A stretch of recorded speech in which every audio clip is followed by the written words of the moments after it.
Simfoni. Bersama anda di Simfoni Sabah FM. Tetap di hati. Anda sedang mendengar Sabah FM. Sekarang kita ikuti siaran langsung forum Anjung At-Taqwa. Terus saja bersama dengan moderator Ustaz Muhammad Rizwan Haji Kaplin. Silakan Ustaz. Assalamualaikum warahmatullahi wabarakatuh. Bersama saya Al-Fadhil Ustaz Muhammad Ridwan selaku moderator forum Anjung At-Taqwa Sabah FM. InsyaAllah bersama saya dua orang panel yang akan membahas tajuk yang kita bicarakan pada malam ini. Teruskan bersama kami, jangan ke mana-mana, sebentar saja lagi.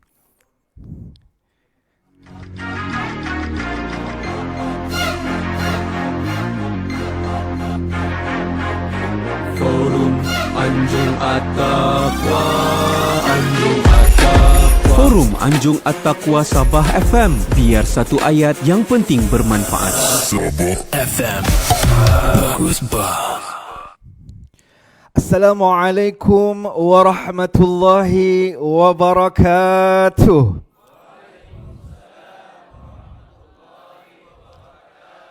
Allahumma salli ala ruh Sayyidina Muhammad fil arwah wa ala jasadihi fil ajsad wa ala qadrihi fil kubur wa ala alihi wa sahbihi wa sallim. Rabbi shrah li sadri wa yassir li amri wahlul uqdatam min lisani yafqahu qauli, amma ba'd. Kembali bersama kami Forum Anjung At-Taqwa, wadah ilmu nombor 1 negeri Sabah, biar satu ayat yang penting bermanfaat. Hadirin hadirat yang dirahmati Allah Subhanahu wa taala, dimanapun anda berada, baik yang sedang menonton live Facebook Sabah FM, baik yang sedang mendengar radio, dimanapun anda berada, apalagi jemaah masjid yang ada pada malam ini, ketahuilah bahawa pada malam ini Forum Anjung At-Taqwa Sabah FM bersiaran langsung di Surau Darul Ulum, Kampung Berondong Papar. Sebelum tu saya ingin sapa dulu jemaah Surau Darul Ulum. Apa kabar semuanya? Sehat, alhamdulillah. Mudah-mudahan semuanya mendapat rahmat daripada Allah Subhanahu wa taala. Mengalu-alukan juga kehadiran kita punya pengerusi Surau Darul Ulum. Terima kasih kerana sudi menerima kehadiran Sabah FM pada malam ini. Tak lupa juga kepada adik-adik 12 orang saya dimaklumkan pada Madrasah Imam Nawawi. Subhanallah, kita doakan menjadi ilmuwan yang hebat di masa akan datang. Amin ya rabbal alamin. Hadirin hadirat yang dirahmati Allah Subhanahu wa taala. Bersempena dengan tak lama lagi kita akan menyambut Hari Guru. Tajuk yang kita bicarakan, kita akan bahaskan pada malam ini bertajuk Guru Murabbi, Pelita Sepanjang Zaman. Subhanallah. Tapi bukan saya akan membahas tajuk tersebut. Sebelum itu saya perkenalkan dulu dua orang panel yang akan membahas, berkongsi ilmu kita pada malam ini. Yang pertama, panel yang pertama, Ustaz Dr. Sarip Adul, Timbalan Dekan Akademik dan Antarabangsa Fakulti Pengajian Islam UMS. Apa kabar doktor? Alhamdulillah. Sehat? Alhamdulillah, masih lagi dikurniakan kesehatan. Masya Allah, sehat walafiat ya, insya Allah. Wabil khusus juga kita perkenalkan panel yang kedua. Rasanya pertama kali saya digandingkan dengan Ustaz Muhammad Nasir Muhammad Mursal, guru Sekolah Menengah Kebangsaan Agama Kota Kinabalu. Apa kabar Ustaz? Alhamdulillah. Masya Allah, mungkin yang pertama kali. Dan kali insyaAllah bersama. akan berterusan. Amin ya rabbal alamin. InsyaAllah. Baiklah hadirin yang rahmati Allah Subhanahu wa taala, mengalu-alukan juga kehadiran yang berhormat Datuk Pangeran Saifuddin, Pangeran Tahir Petra, Adun 29 Pantai Manis. Selamat datang YB. Alhamdulillah. Baiklah, teruskan dengan soalan yang pertama untuk sebagai mukaddimah kita pada Dr. Sarip Adul. Okey doktor, kita tahu bila kita bicarakan pada hari ini guru dan murabbi, bukan satu dua perkataan yang sering disebut-sebut dalam arena dunia pendidikan. Pada pandangan doktor lah, apa perbezaan sebenarnya antara guru dan murabbi sebagai mukaddimah soalan kita pada malam ini? Tafadhal doktor. Bismillahirrahmanirrahim. Alhamdulillah. Wassalatu wassalamu ala Rasulillah wa ala alihi wa sahbihi wa man walah. Assalamualaikum warahmatullahi taala wabarakatuh. Terima kasih Adinda moderator, rakan panel Ustaz Nasir yang juga guru anak saya kan di Sekolah Menengah Agama Kota Kinabalu, kepada YB Datuk, pengurusi surau, tuan-tuan, puan-puan, anak-anak sekalian. Alhamdulillah, malam ini kita diperhimpunkan malam Jumaat dalam majlis ilmu yang juga akan membicarakan paling dekat dengan keilmuan ini, guru. Tidak ada seorang daripada kita menjadi apa yang kita ada pada hari ini kecuali mesti ada tangan-tangan guru yang telah mengasuh kita. Kalau saya sendiri secara peribadi, saya cuma sempat duduk dengan keluarga ni sampai umur 12 tahun. Lepas tu 12 tahun saya sekolah awal, sudah tingkatan 1 di Kuching, di Semenanjung, di Kedah, di luar negara 8 tahun. Semuanya banyak bersama guru berbanding dengan ibu bapa. Dan jadilah saya seadanya lah kan. Tapi kalau tak ada tangan-tangan guru ini, mungkin tak tahu jadi apa. Bila kita bincang tentang guru dan perbezaan dengan murabbi, pertama sekali kita kena faham apa itu pendidikan. Imam Al-Ghazali dalam kitabnya Ayyuhal Walad, dia kata guru ini, dia kata, ataupun pendidikan ini, tarbiyah ini, dia kata kafi'alil falah, umpama kerja petani. Kerja guru ni kan umpama kerja petani kan, yang kerja dia kata dia akan menarik ataupun mencabut segala-gala duri yang ada, tumbuhan-tumbuhan asing yang ada di sekeliling benih tanaman ataupun tanaman yang baru tumbuh, hingga akhirnya tanaman ini akan membesar, subur. Ini kerja pendidik, ataupun inilah pendidikan. Sebab manusia ini apabila dilahirkan asalnya bersih, tapi pengaruh persekitaran menyebabkan kadang kiri kanan dia ditikam dengan unsur-unsur negatif yang akhirnya melekat. Bermula daripada rumah, ibu bapa berperanan cuba pastikan ada protection anak-anak daripada benda-benda negatif. Dan kalau melekat, dia akan bersihkan, akan cabut. Bila di sekolah, inilah peranan guru ataupun pendidik, peranan sebenar. Kerana itu tidak ada beza guru dengan murabbi, kecuali guru ini kata-kata kita orang Melayu lah kan, yang mungkin diambil daripada bahasa Sanskrit. Murabbi bahasa Arab. Yang membezakan bagaimana mereka berperanan. Guru atau murabbi peranannya seperti mana disebut oleh Imam Ghazali tadi, yang memastikan anak-anak yang dididik ini membesar, menjadi berjaya, dan segala unsur-unsur negatif dihilangkan daripada diri mereka. Tapi kalau kita lihat dunia hari ini, tuan-tuan, ya, bukan kita nak persalahkan guru sahaja. Bahkan hatta kadang-kadang guru pertama anak di rumah pun yang ibu namanya ibu bapa, kadang-kadang dalam pendidikan kita cuma faham pendidikan ini transformasi, pindah ilmu, knowledge daripada otak guru kepada otak murid, yang dinilai peperiksaan akhir nanti A ke B ke C. Dan kita cukup bangga kalau anak kita full A kan, SPM dia, tak salah. Tapi orang dulu faham pendidikan ini bukan sekadar pindah yang namanya pengetahuan dari otak ke otak, tapi pindah akhlak, pindah sikap kan. Itulah bezanya. Sebab itu kalau kita lihat Hasan Al-Basri apa dia kata, i'tabirun nas bi'amalihim wada'u aqwalahum. Kalau kamu nak tengok orang, dia kata tengok perbuatan dia, bukan kamu tengok cakap dia.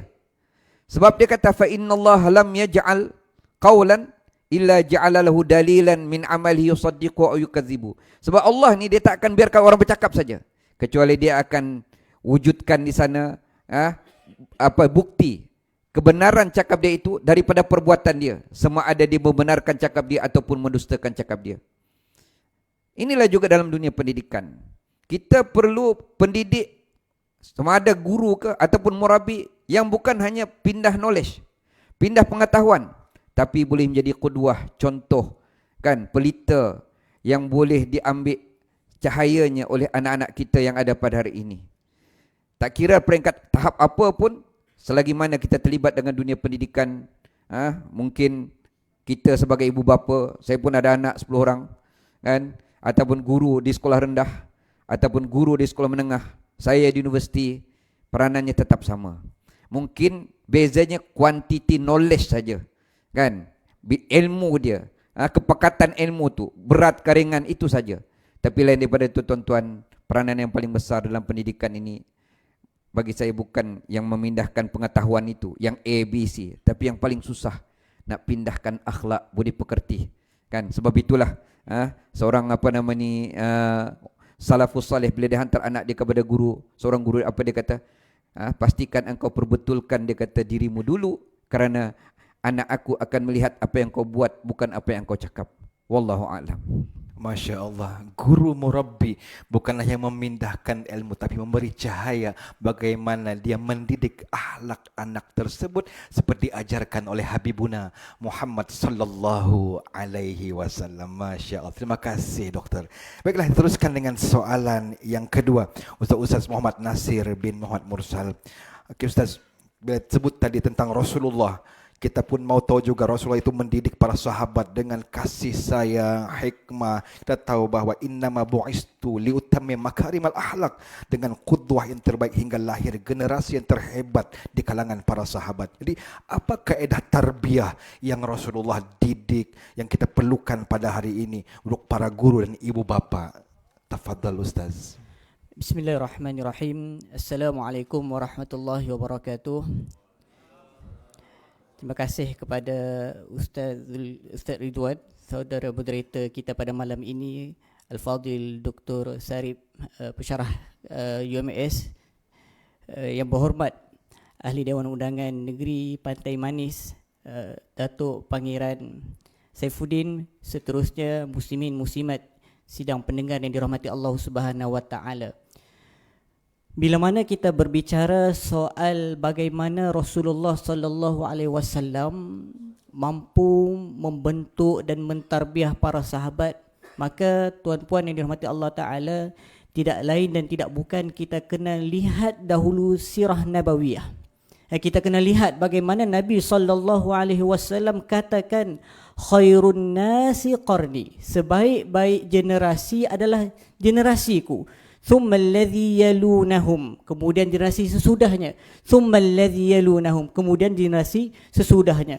Maka tuan-puan sidang pendengar yang dirahmati Allah Subhanahu wa taala, hari ini bila mana kita dengar keluhan demi keluhan mak bapak, orang akan keluh apa dia?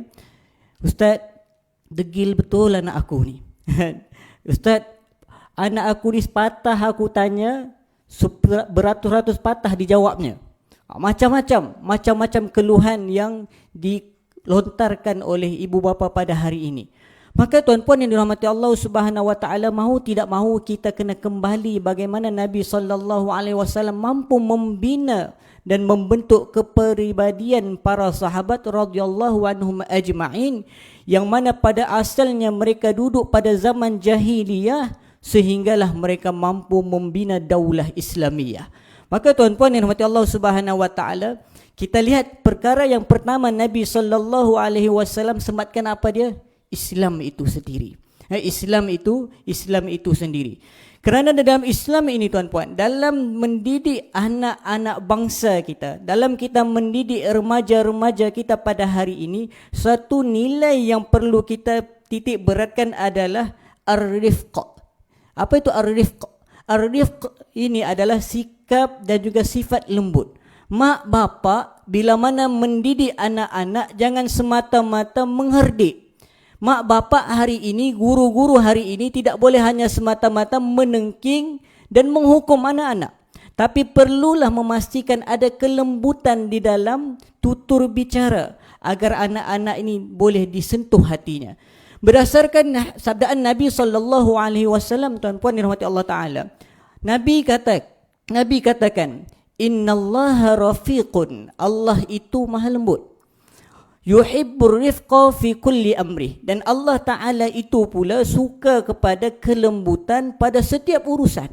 Maka tuan-puan, bila mana kita sebut pasal anak-anak pada hari ini, mereka adalah aset buat kita. Mereka adalah aset buat negara kita. Mereka adalah pemimpin kelak di negara kita. maka bagaimana mungkin pemimpin yang akan lahir kelak kita rosakkan dengan kekasaran dan sebagainya yang tidak pantas bagi mereka, yang sepatutnya perlu dididik daripada kecil dengan nilai-nilai kebaikan, lalu mereka contohi kelak bila mana telah pun besar. Seterusnya tuan-puan yang dirahmati Allah Subhanahu wa taala, bila mana kita dapat mengatakan ataupun kita dapat bersikap dengan sifat yang lembut, sudah pastilah akan mudah didekati dan mudah untuk diterima sebarang nasihat daripada seorang guru tersebut. Kerana sifat murabbi ini tuan-puan, seperti mana yang dikatakan oleh Al-Fadil Doktor tadi, sifat guru ini adalah mendidik, perlu mendidik jiwa, tidak hanya semata-mata sampaikan knowledge, pindah knowledge. Kalau pindahkan knowledge tuan-puan, hari ini dalam perkembangan teknologi yang ada pada hari ini, ChatGPT lebih pandai. ChatGPT lebih pandai, Gemini lebih pandai, banyak kecerdasan buatan yang ada di luar sana lebih pandai daripada guru-guru. Cumanya masalah tidak ada sentuhan rohani dan juga emosi daripada kecerdasan buatan tersebut. Yang keduanya tuan-puan, apa yang diperlukan bila mana kita untuk kembali kepada melihat bagaimana tarbiyah Nabi sallallahu alaihi wasallam, kita perlu lihat bagaimana proses Nabi sallallahu alaihi wasallam mendidik para sahabat secara berperingkat-peringkat.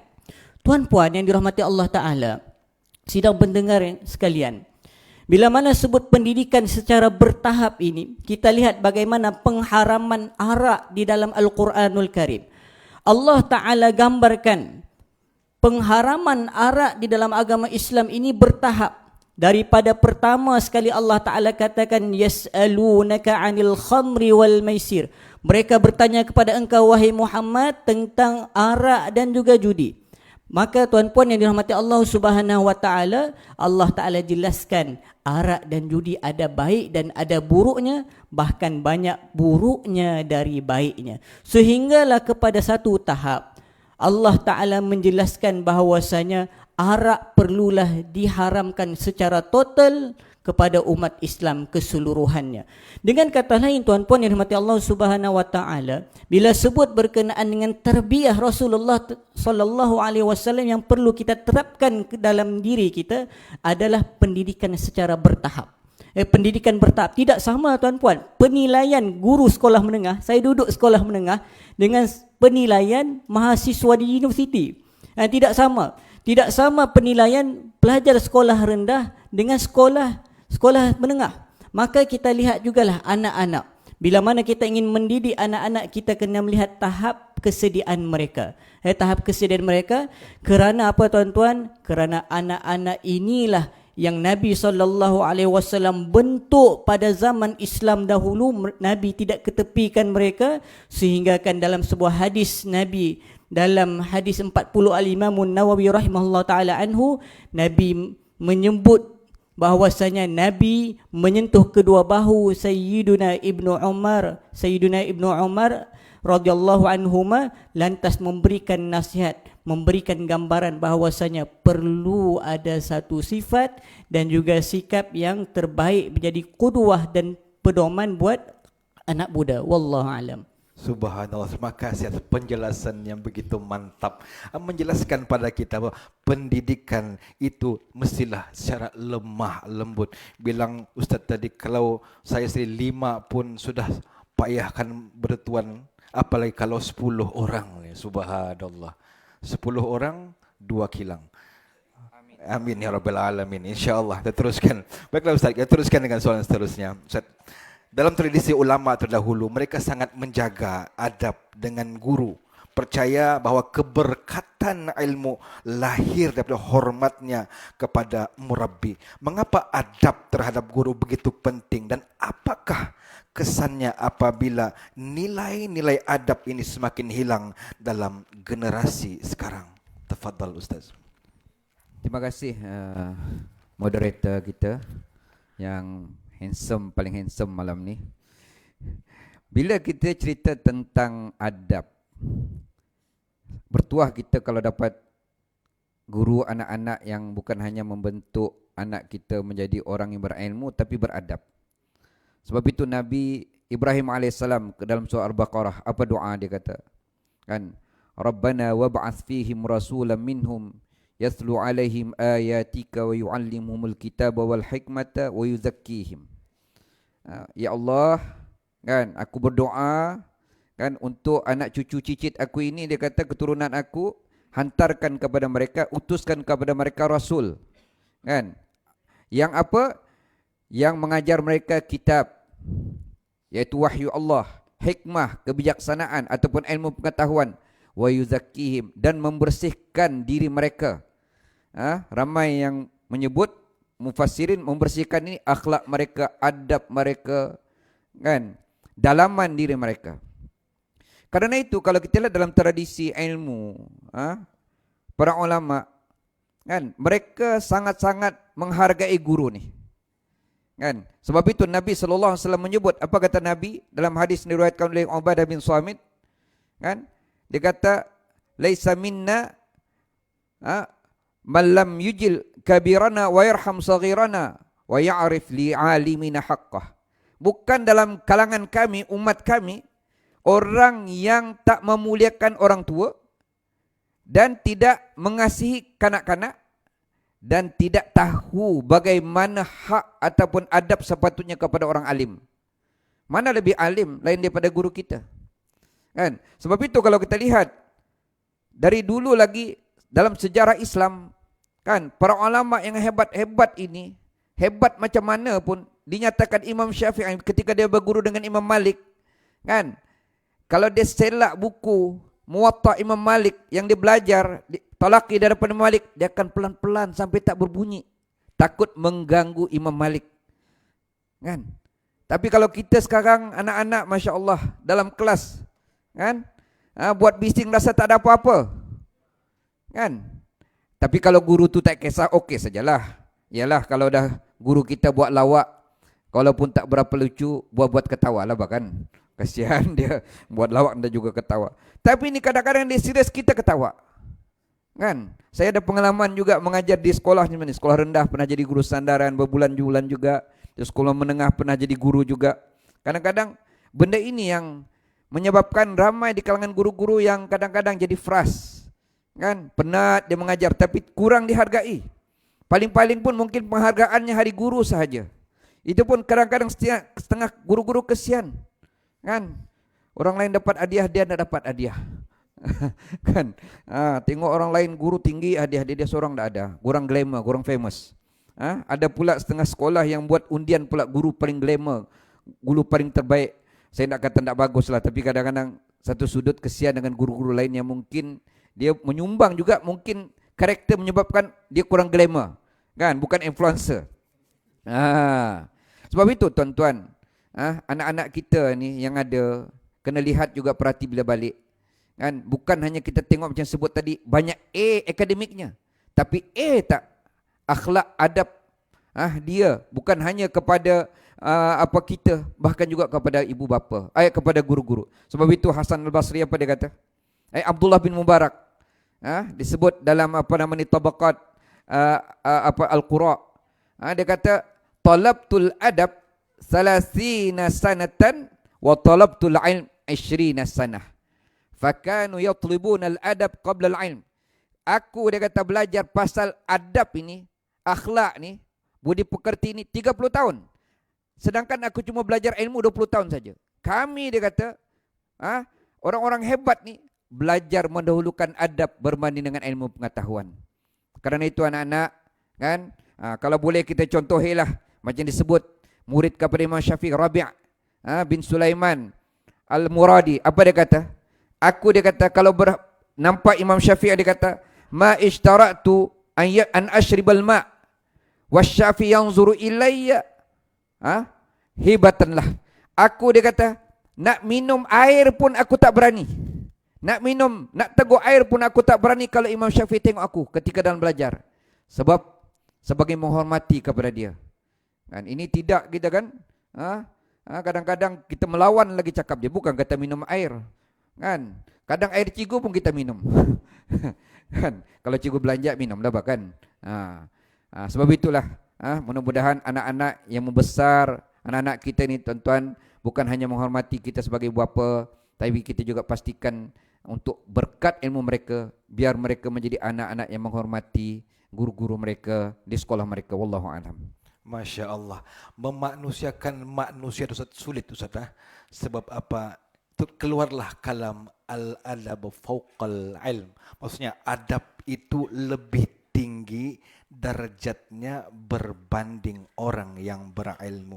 Maka jaga adab dengan guru. Mudah-mudahan barakah. InsyaAllah. Teruskan dengan soalan yang keempat Ustaz. Bila kita zaman media sosial ni Ustaz, dan teknologi lah hari ini, pengaruh anak-anak ni banyak dibentuk oleh dunia luar. Seperti cakap tadi, chat GPT apa, nak lagi mau berguru, asal ada persoalan terus Google, Syekh Google lah sekarang dengan. Jadi bagaimana guru murabbi boleh terus menjadi cahaya, nur dan benteng rohani kepada generasi muda agar mereka ni Ustaz nak hilang arah dan identiti. Tafadhal. Muslimin muslimat yang dirahmati Allah Subhanahu wa taala.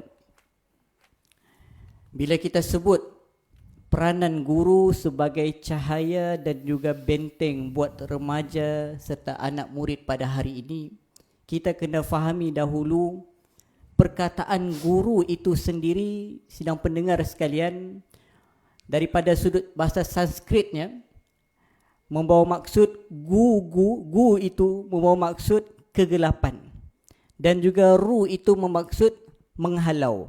Dengan kata lain, guru merujuk kepada orang yang menghalau kegelapan. Bahasa mudah hari ini dalam dunia pendidikan disebut sebagai pencerahan. Guru berperanan memberi pencerahan kepada anak murid. Daripada aspek bahasa Jawa tuan-tuan, kalau kita tengok bahasa Jawa, guru ini membawa maksud digugu dan ditiru. Digugu dan ditiru ni maksud dia apa tuan-puan? Maksudnya guru ini dipercayai keilmuan dia. Dipercayai keilmuan dia dan ditiru akhlak dia oleh murid-murid. Maka tuan-puan yang dirahmati Allah Subhanahu wa taala, kalau kita bincang bagaimanakah guru perlu berperanan sebagai cahaya dan benteng kepada anak murid, perlu kita fahami bahawasanya pertama sekali, pada raun pertama saya ada sebut tadi, guru perlulah ada high touch dengan murid. Tidak hanya semata-mata high tech, guru-guru tidak hanya semata-mata perlu menguasai teknologi, guru-guru juga perlulah mempunyai high tech. Apa maksud high tech? Seperti mana hadis 40 yang saya sebutkan tadi daripada Ibnu Umar radhiyallahu anhuma, akhadha Rasulullah sallallahu alaihi wasallam bimankibi. Kata Ibnu Umar radhiyallahu anhuma, Nabi sallallahu alaihi wasallam memegang kedua bahuku. Tuan-puan, Nabi sallallahu alaihi wasallam memegang kedua bahu Sayyiduna Ibnu Umar radhiyallahu anhuma, lalu baru memberi nasihat. Kun fid dunya ka'annaka gharibun aw 'abirus sabil.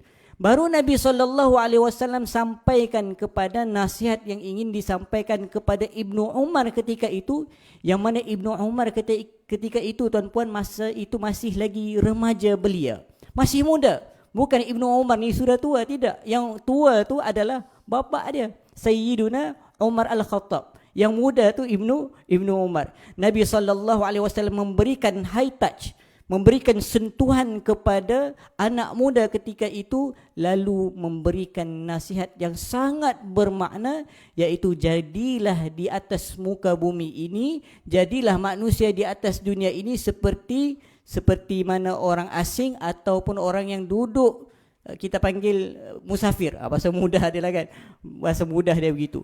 Jadi tuan-puan yang dirahmati Allah Subhanahu wa taala, guru-guru perlulah dan juga ibu bapa perlulah sering-sering membuat sentuhan fizikal kepada anak-anak muda supaya mereka rasa dihargai. Berapa ramai agak-agaknya ibu bapa, khususnya bapa-bapa lah, bapa-bapa yang sibuk bekerja, keluar daripada sebelum subuh, balik selepas isyak, kan? Bila mana nampak anak tidur, berapa ramai di kalangan kita ni, bila mana nampak anak sudah tidur, kita usap kepala anak-anak, lalu kita doakan dia. Berapa ramai tuan-puan?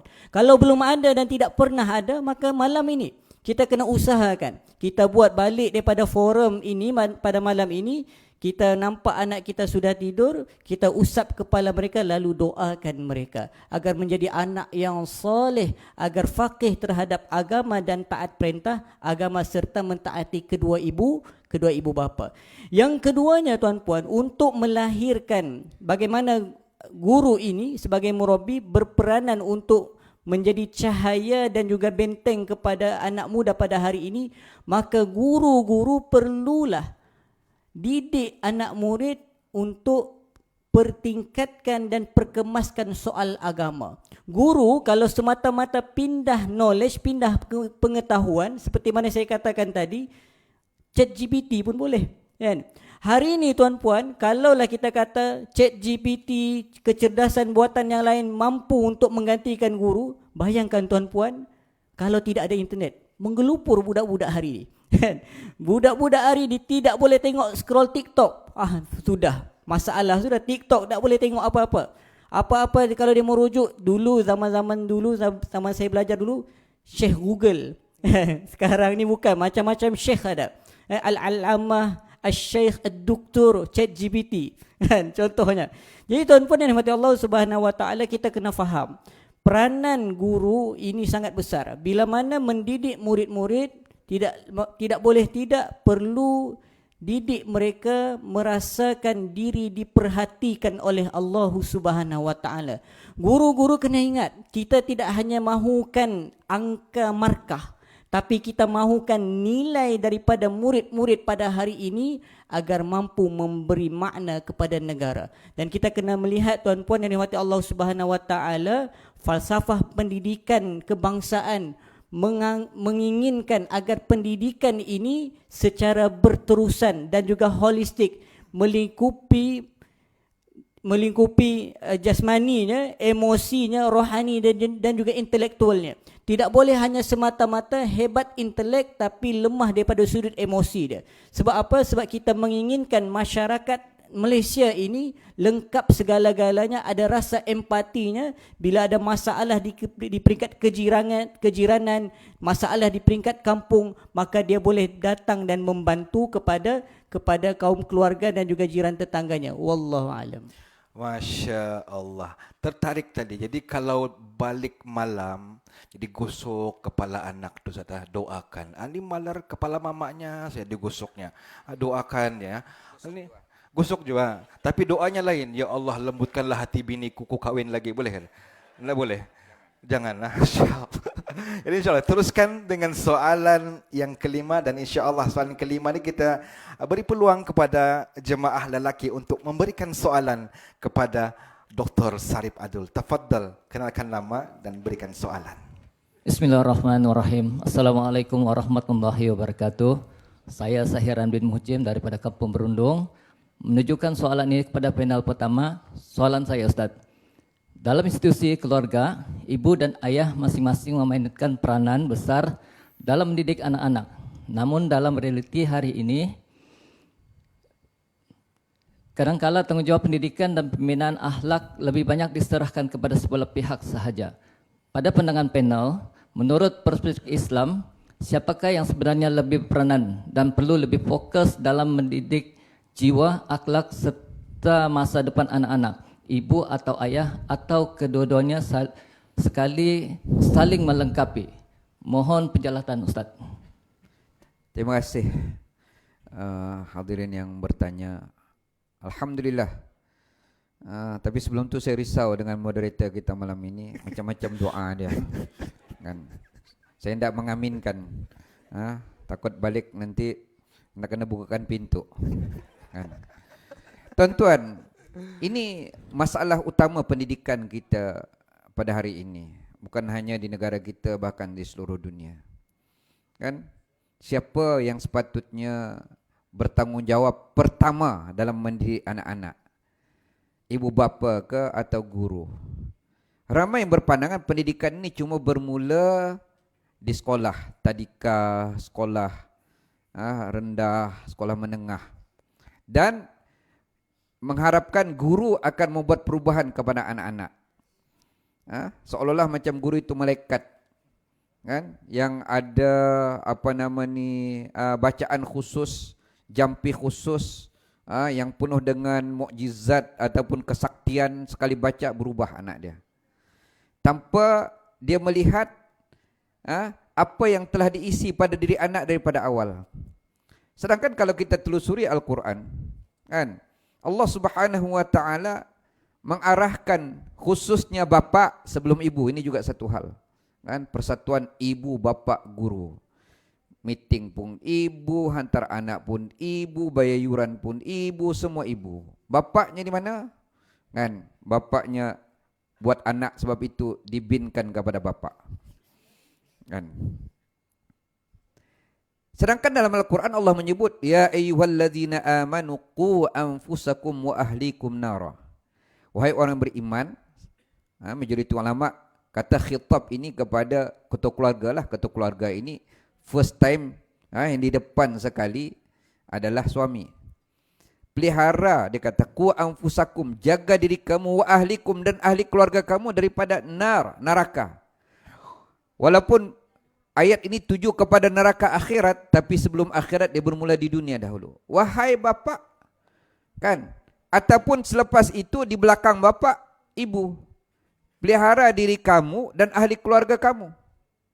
Karena itu Ibnu Qayyim dalam kitabnya Tuhfatul Maudud fi Ahkamil Maulud, apa dia kata? Sebagian ulama menyebut, dia kata, di akhirat nanti Allah Subhanahu wa taala akan tanya bapa dulu tentang apa yang dibuat pada anaknya, sebelum anak-anak ditanya tentang apa yang anak buat pada ibu bapanya. Sebab Allah dahulukan ayat ini ketika turun, qu anfusakum wa ahlikum nara, dituju kepada ibu bapa sebelum Allah perintahkan anak-anak, wa wasainal insana biwalidayhi husna.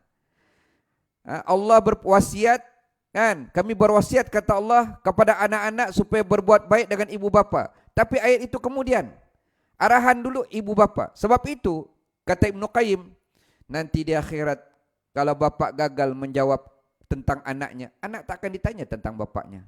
Sebab bapak yang derhaka dulu kepada anak sebelum anak derhaka kepada ibu bapaknya. Sebab itulah peranan pertama kita, kan, apabila ada anak, bukan sekadar nafkah, tapi yang lebih utama pendidikan. Dan pendidikan yang paling utama yang disebut oleh para ulama, pendidikan adab tadi, kan, sebelum ilmu pengetahuan. Baik itu tuan-tuan rahmati Allah Subhanahu wa taala, kadang-kadang kenapa pendidikan kita gagal? Sebab benih yang mula ditanam itu pun tidak subur. Awal-awal lagi disiram dengan baja-baja yang tidak bagus, kan. Anak-anak sebenarnya kita tak didik. Ramai kita ibu bapa ni tak mendidik anak, menternak anak. Kasar saya cakap malam ni, kan, sepenuh hari guru. Menternak anak. Cukup, Masya Allah, makan ada, basikal ada, handphone, kan. Darjah 1 dah, iPhone dah yang mahal tu. Lengkap semua, segala fasiliti ada. Kalau anak buat hal je, apa yang tidak cukup? Kan? Apa yang tidak cukup? Semuanya cukup, betul. Tapi anak kita manusia, kan, dia bukan binatang ternak. Dia perlu kasih sayang, perlu kepada pendidikan, perlu kepada sentuhan, kan, perlu kepada nasihat. Kita sebagai ibu bapa, kan, apa yang kita sumbang pada anak-anak sebenarnya? Alangkah malangnya kalau A, bata pun tunggu 6 tahun, 7 tahun di sekolah baru dia kenal A, bata. ABC pun tunggu habis kita, kan. Lainlah kalau memang kita buta huruf. Kalau saya memang itu di sekolah saya kenal sebab arwah mamak saya tak pandai baca. Tapi kalau Jawi, kalau mengajar Quran, arwah bapak saya pandai. Dia yang mengajar saya walaupun dia tak sekolah. Sebab itu kecil-kecil pun, saya sekolah menengah jauh di Kuching sana, tulis surat dengan bapak saya tulis Jawi, kan, bahasa Jawi, ayahanda, kan.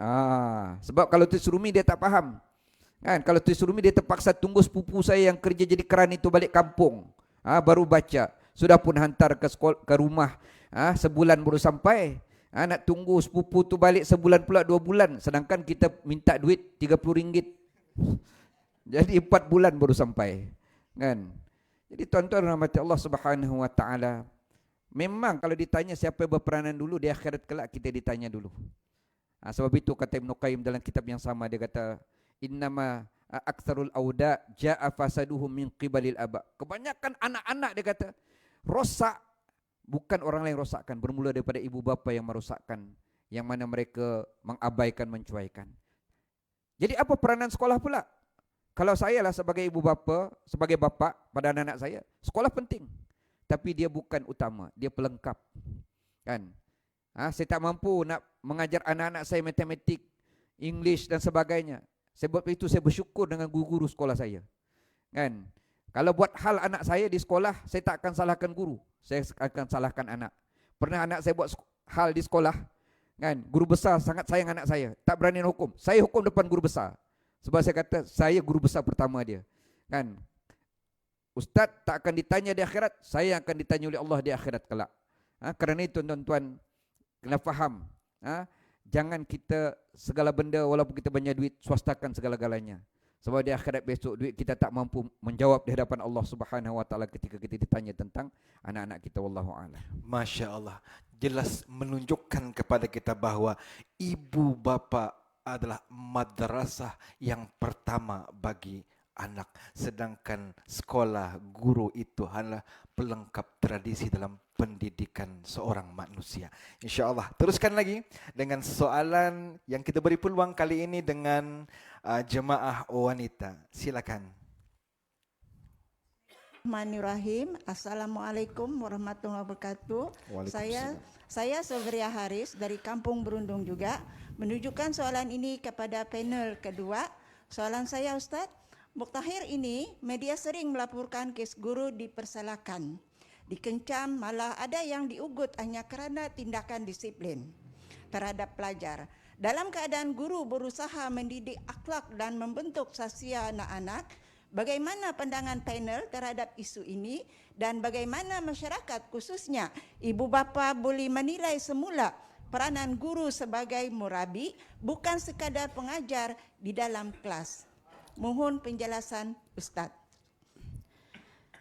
Terima kasih kepada puan yang bertanya berkenaan dengan isu pendidikan hari ini. Bukan hari ini ya, hari-hari sebelum ni pun begini juga kan.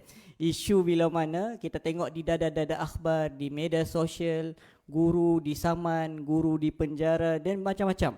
Kita melihat masalah guru ini. Jadi tuan-puan yang dirahmati Allah Subhanahu Wa Taala, sidang pendengar sekalian, bila mana kita lihat isu ini, perlu kita fahami dan kita insaf bersama bahawasanya peranan guru tersebut. Kita perlu lihat masalah yang timbul sekiranya anak kita lah, ataupun terkait dengan kita punya anak buah ke, orang-orang yang rapat dengan kita.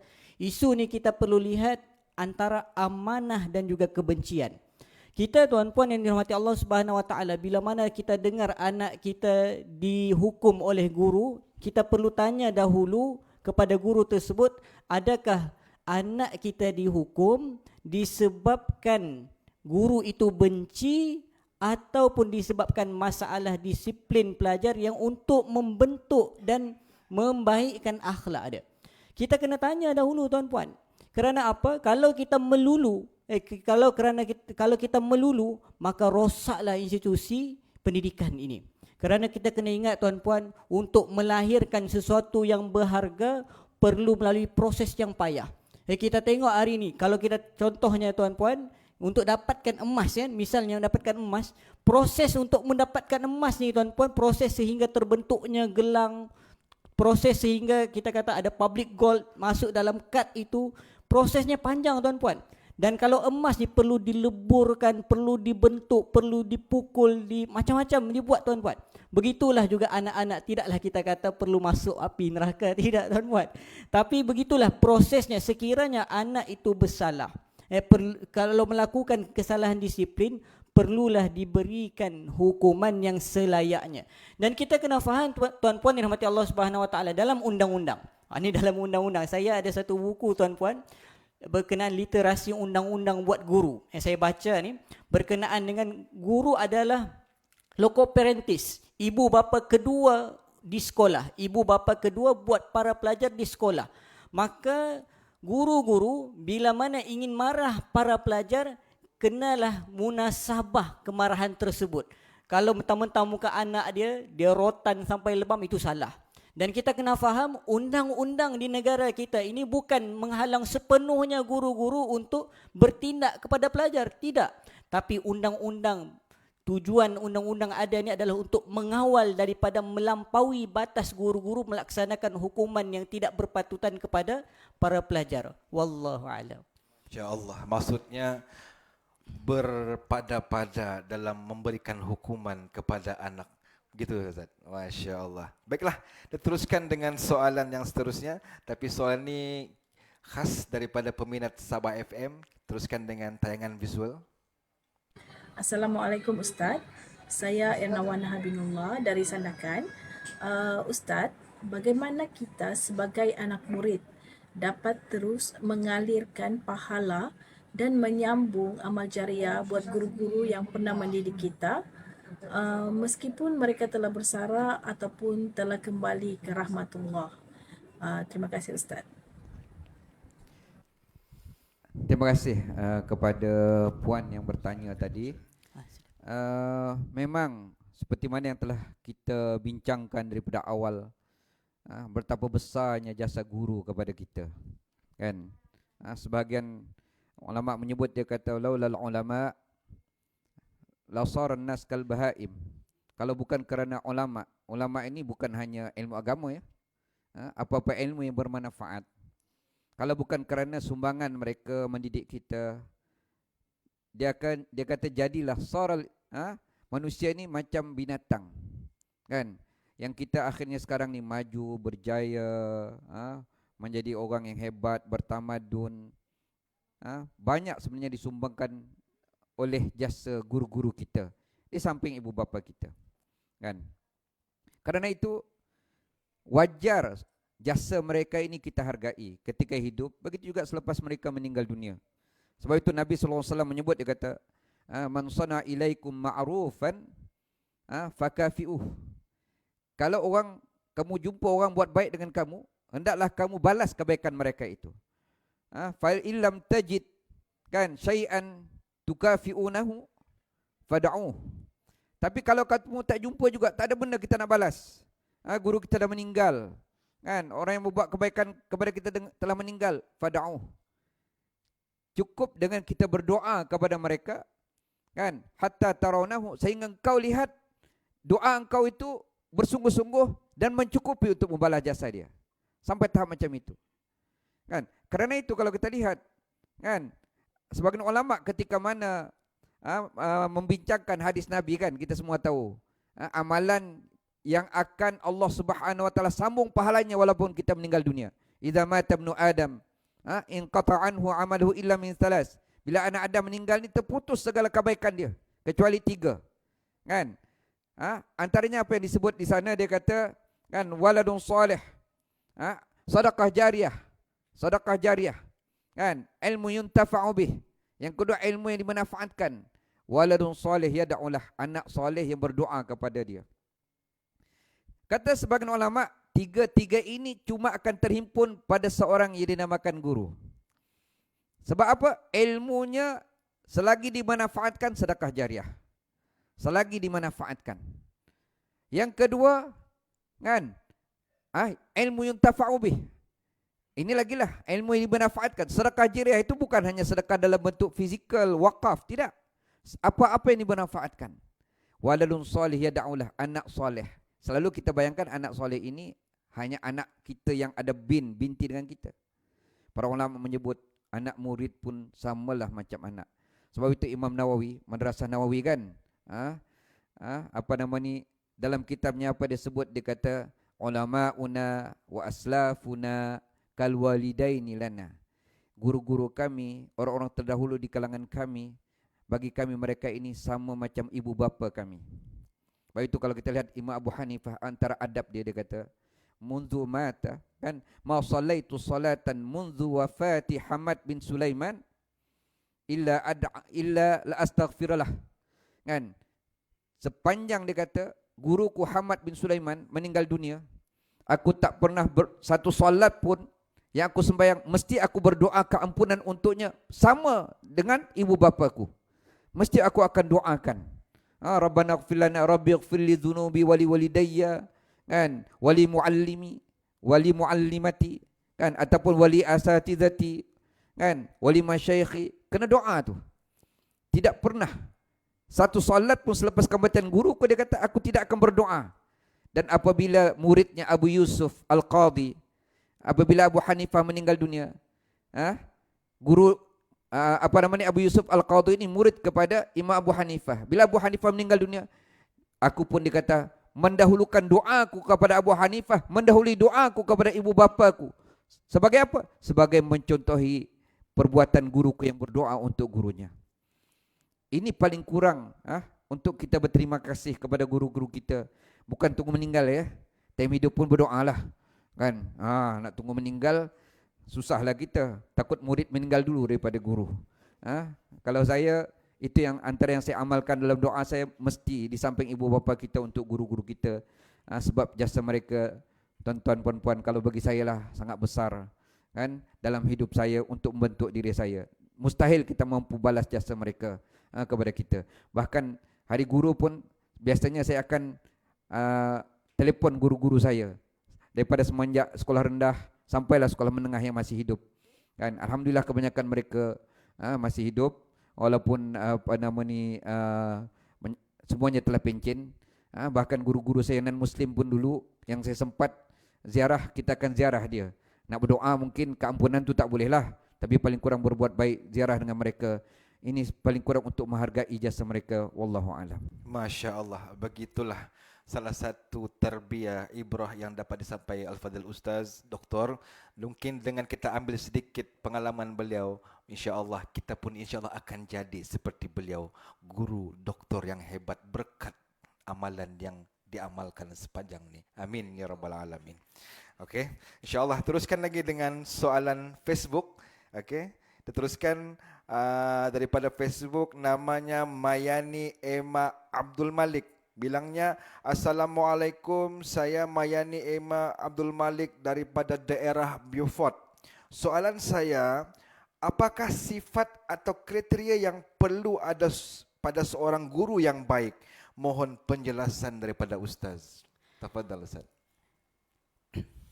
Muslimin muslimat yang dirahmati Allah Subhanahu wa taala, bila berbicara soal kriteria guru yang baik ini, ada beberapa yang perlu kita highlightkan. Yang pertama sekali, di dalam Islam ini, perkara pertama yang perlu untuk kita highlightkan adalah keikhlasan.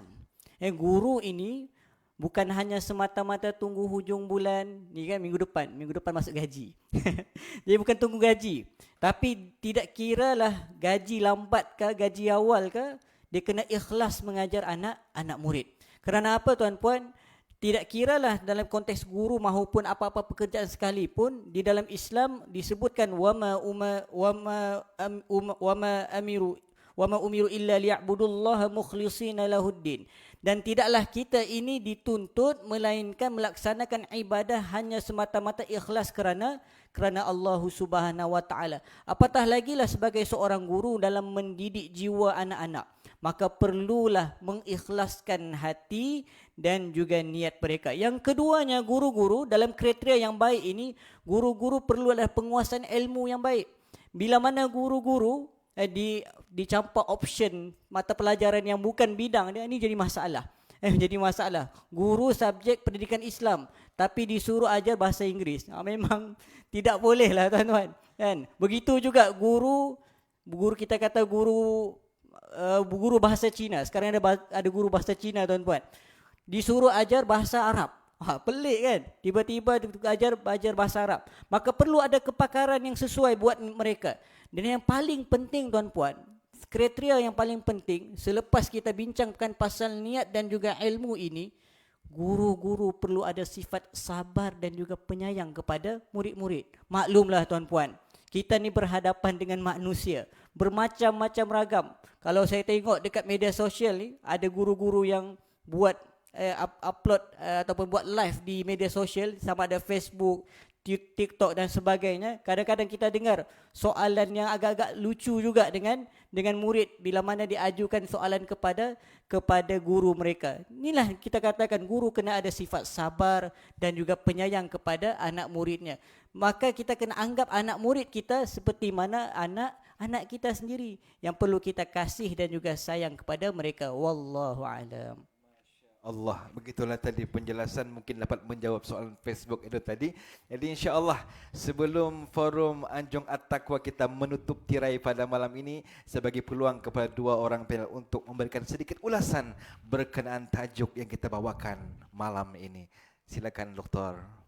Ya, terima kasih moderator kita, tuan-tuan puan-puan. Dalam kita berinteraksi dengan ilmu ini, kata Nabi SAW, sebagian ada mengatakan kata-kata sahabat, kun aliman au muta'alliman au mustami'an au muhibban wala takun al-khamis fatuhlak. Kan? Jadilah kamu ini sama ada orang alim, kan? Yang mengajar orang, ataupun orang yang muta'alim, penuntut ilmu, ataupun mustami'an, pendengar ilmu, ataupun muhibban, pencipta kepada ilmu. Jangan jadi yang kelima. Tak mendengar, tak menuntut, tak mengajar, maka kamu akan binasa.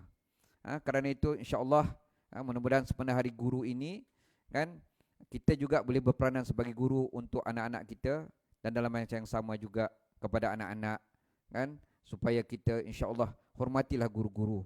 Sebab nantinya bagaimana interaksi kita dengan guru, kita menghormati tak menghormati dia, begitulah juga nasib kita akan datang kalau kita menjadi guru.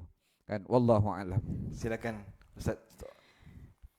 Baik, bismillahirrahmanirrahim. Secara kesimpulannya, bila mana kita berbicara berkenaan guru murabbi pelita sepanjang zaman ini, sidang pendengar sekalian, kita kena faham bahawasanya murabbi bukan jawatan, tapi ia adalah warisan kenabian yang perlu kita pegang erat dalam hidup kita. Adik-adik yang ada pada malam ini memang hari ini pelajar, tapi beberapa tahun kelak akan menjadi tenaga pengajar. Sama ada tenaga pengajar di sekolah ataupun tenaga pengajar di rumah itu sendiri.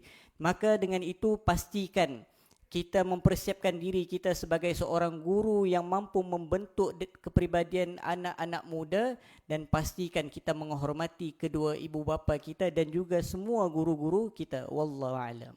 Masya Allah, begitulah tadi dua ulasan yang cukup hebat disampaikan oleh panel kita. Mudah-mudahan ada ibrah pengajaran dapat kita ambil pada malam ini. Mudah-mudahan kita menjadi anak murid, bukan hanya sekadar mendapat ilmu, tapi diberkati setiap ilmu yang disampaikan oleh guru kita.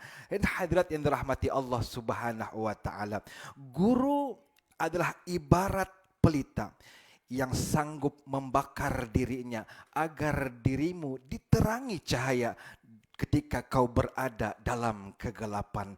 Dan ketahuilah juga bahawa ilmu itu mempercepatkan dirimu untuk sampai kepada suatu tujuan. Tapi ingat, iman adalah menentukan arah mana yang ingin kau tuju. Mudah-mudahan dengan barakah majlis ilmu kita pada malam ini, kita doakan guru-guru kita, murabbi kita diberikan kekuatan zahir dan batinnya untuk terus mendidik anak bangsa kita, bukan hanya cemerlang pada akalnya, tapi cemerlang bercahaya jiwanya dengan ingat kepada Allah, beriman kepada Allah.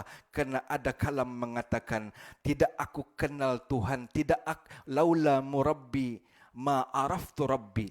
Tidak, kalau bukan kerana guruku, maka aku tidak akan mengenal siapa Tuhanku. Maka mudah-mudahan teruskan kita berdoa untuk guru kita, jadilah seorang ilmuwan yang diberkati ilmunya. Kenapa?